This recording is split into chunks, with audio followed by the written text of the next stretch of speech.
What's up guys, Houndish here, and today we're back for the weekly reset preview for October 25th, and we're going into week 10 for Season of Plunder. And so this week we get the final set of season challenges, but additionally Festival of the Lost continues, and we'll cover the Eververse inventory containing some pretty neat spooky cosmetics. We're also getting another game update this week, so we'll break down what we know about that, and additionally we'll cover core activities including Crucible, raids, Nightfalls, and more, plus all of their key rewards for the week. So as always, I hope you find the breakdown helpful, but before we get into it guys, this video is sponsored by Raid Shadow Legends, the epic free mobile game which is available to play for everyone right now on mobile and PC. Raid comes with more than 600 awesome and unique champions, and they don't just look epic, many of them are incredibly strong, and one of my favorites right now is Ursula the Mourner, who has the ability to decrease enemy turn meters, which is really good against bosses as it reduces their ability to attack. But she can also decrease enemy attack power while boosting the entire team's power. And many of Raid's champions are good at working together, and there are characters like Calvalax who are able to extend poison debuffs on enemies, and then using his second skill we can get additional hits on enemies based on their poison stacks. And then working with other poison characters, he can attack all enemies at once, applying damage alongside other poison sources for some huge combos. On top of awesome champions though, Raid gets loads of live updates, and they recently released a super-powered version of Death Knight. Players who got their hands on him can instantly level him up to 50 and 5-star Ascension by using promo code DKRises in the game before October 25th. But if you didn't get Death Knight, you can also go ahead and use those resources on any other champion you like. Plus this month there's also a Halloween promo where players can win epic real life and in-game prizes by downloading Raid and then signing into trickortreat.plarium.com for a chance for some awesome rewards. And so if you want a huge head start, scan the QR code on screen or follow the link in the description below, as new players will get a free starter pack worth almost $30, and that includes a free champion called Verges and a bunch of other awesome loot, which will appear in your in-game inbox for the next 30 days. And so to get the download, hit the link below, and thanks to Raid Shadow Legends for sponsoring the video. Now though, getting into the weekly reset stuff, of course, this week is the second week of Festival of the Lost. So if you're working on titles, triumphs, grinding for god rolls or anything like that, we can continue to do so.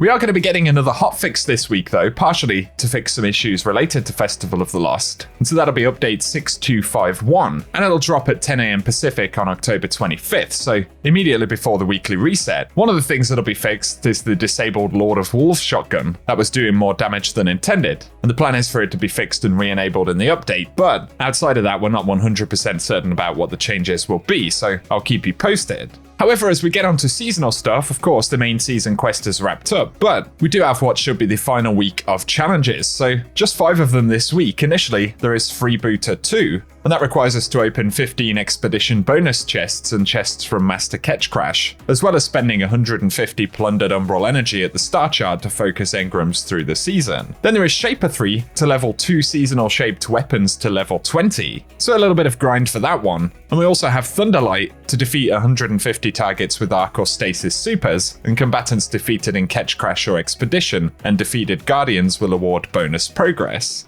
Then we have EDZ activities to complete bounties, patrols, public events and lost sectors on the EDZ. And finally Intended Mischief to acquire the Vanguard ornament for the Cry Mutiny.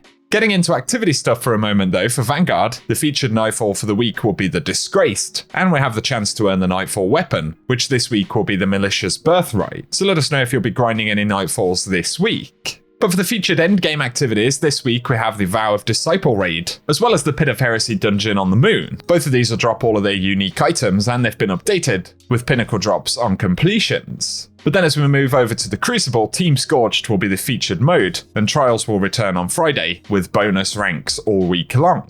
So it'll be a good time to jump into Trials if you want to get any stuff done there. And that takes us on to the Eververse store for the week. Of course, we've still got Festival, so a bunch of neat items from the event, and initially, we'll see the Hexing Shell for Bright Dust, and that'll cost 2,850. Also featured though will be the It Was You rare emote, and that'll be 400 Bright Dust this week. And the Transmat effect is Murder of Crows, which will be 450 Bright Dust, with the weekly featured shader being Reanimated Verve, which as always will cost 300 Bright Dust. Next though, we have the Boo exotic emote. That'll be 3,250 bright dust, as well as the Peaceful Rest legendary emote, which will be 700 bright dust this week. Then there is a new one for the event, the Hazy Future Shell. That one's going to cost 2,850 bright dust. Plus we'll see the return of the Desmodus exotic ship for 2,000 bright dust, that one from a previous event. The featured mask ornament for the week though will be the Spider Mask, and that will cost 1,200 bright dust. And we do get a really cool weapon ornament this week for the Parasite, and that's the Worm Perilous. Certainly one of the cooler ornaments this season, and it's 1,250 bright dust on Tuesday's reset. With the final item being the Howling Projection, a legendary ghost projection there, which will cost 1,500 bright dust this week.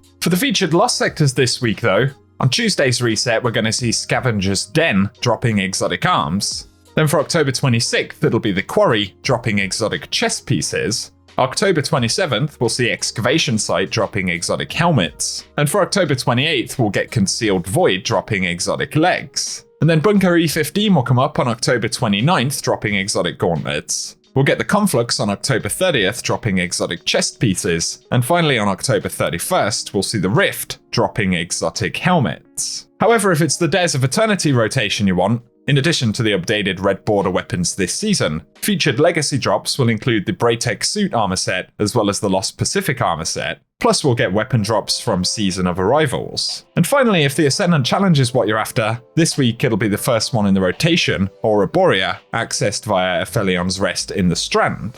But if you want gameplay showing the location for the challenge this week, we'll run it at the end of the video. Otherwise though guys, for today, that's everything we have to break down in the weekly reset. So, as always, I hope you've enjoyed this one. And if the video has been useful, a rating down below really does help us out on the channel. Also, be sure to get subscribed if you want to be kept up to date with more Destiny content. Let us know any stuff that you'll be getting done in the game this week. But otherwise, I appreciate you tuning in, and I hope you guys have an awesome day.